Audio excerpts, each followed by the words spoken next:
Ay, shit. Highlighters, first dib. See? Yan. I was able to reserve a slot dun sa McDo Up.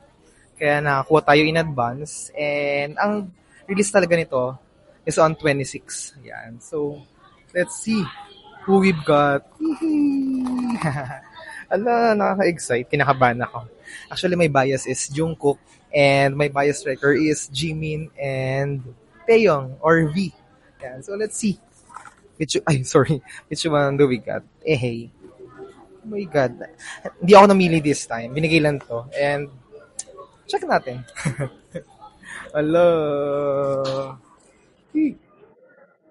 My God. I got... Ay, shit. Ay. Ala, si ano to? Si Jin.